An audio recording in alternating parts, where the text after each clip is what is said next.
Okay, so let's just jump right into it. Right now, we are living through one of the biggest technological shifts, maybe ever. Artificial intelligence. It's not just some cool tool anymore. It's quickly becoming the actual plumbing of our world. And in 2026, the very rules of reality are being rewritten. To really get a handle on how wild things have gotten, picture this.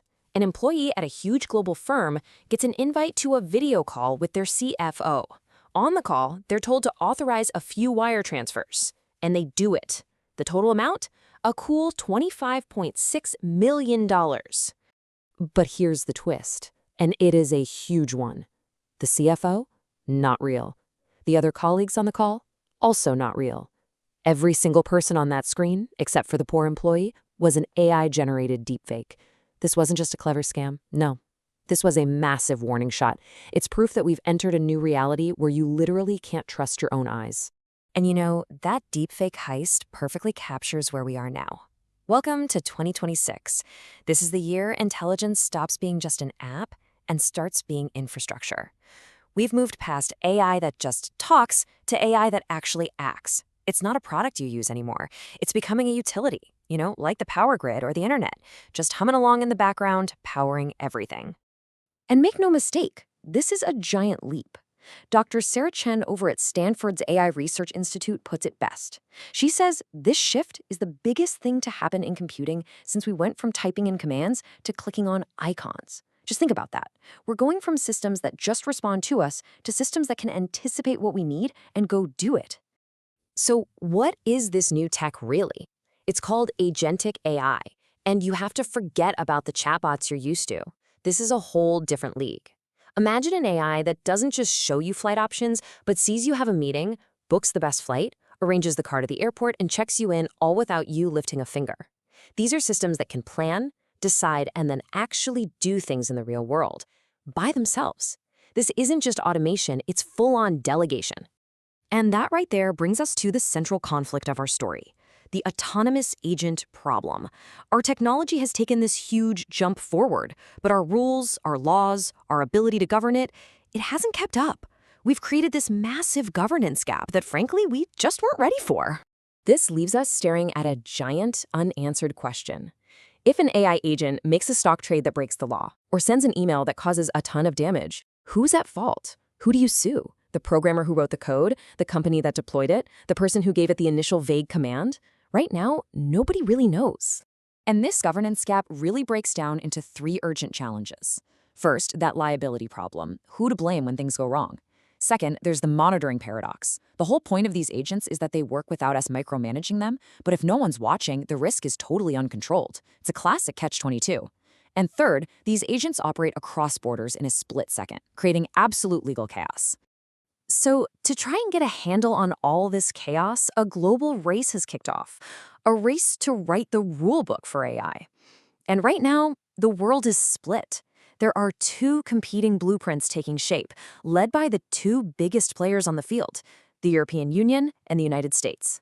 And you can see they're totally different philosophies right here. The EU is all about rules first. They're building a comprehensive, legally binding framework based on how risky an AI is. And this is key. It has a global reach because of something called the Brussels effect. Basically, if you want to sell your product in Europe, you have to follow their rules, no matter where your company is based. The US, on the other hand, is all about innovation first. They're pushing for voluntary guidelines that are specific to different industries, all to avoid slowing down technological progress. And listen, this isn't just some academic debate. It is happening now, and the deadlines are coming up fast. The EU's ban on what it calls unacceptable risk AI, things like government social scoring systems, that's been enforceable for a while now. And by August 2026, its entire rulebook for high-risk systems comes into full force. That's a huge deal for companies everywhere.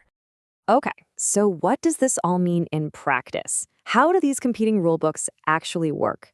Let's make this policy stuff a little more tangible. So, the EU's AI Act is pretty simple to understand if you just think of it like a pyramid. At the very top, you have unacceptable risk. Those systems are just straight up banned, gone. The next level down is high risk, so things used in hiring or law enforcement. Those are going to be very strictly regulated. Then, as you move down the pyramid, you have limited and minimal risk systems, and the rules get much, much lighter. Now, to make sure everyone actually follows these rules, the EU has put some serious teeth into this law.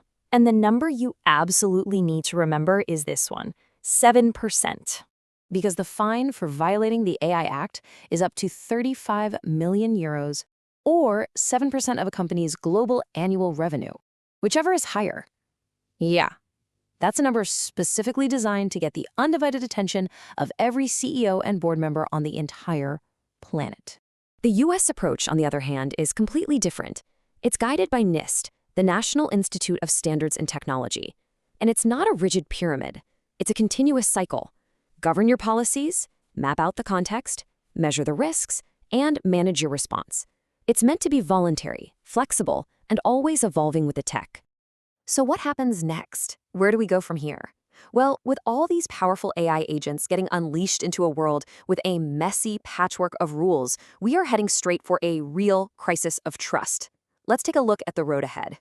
Remember that deepfake heist from the beginning? That 25 million bucks? It turns out that's just the tip of a very, very expensive iceberg. Look at this number, $40 billion. That's what the experts are forecasting for the scale of this problem. That's the projected cost of AI-powered fraud every single year. And that's just in the United States by 2027. We're talking everything from deepfakes to completely made-up synthetic identities. And it's growing at a mind-boggling rate. And here's where it gets really concerning. Here's the disconnect. Deepfake attempts have exploded, up more than 2,000% in just 3 years. And while almost 3/4 of business leaders say AI fraud is one of their biggest challenges, only about a fifth of financial institutions are actually using AI defenses. You see that? There's this huge gap between the size of the threat and how ready we are to fight it. Just look at the speed of this change. It feels like just yesterday, in 2024, that we were all just experimenting with chatbots. And now, here we are in 2026, right in the thick of mass deployment and the first wave of regulation.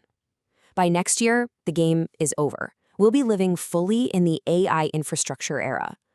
When you boil it all down, it comes back to this one fundamental problem. A quote I saw really nailed it.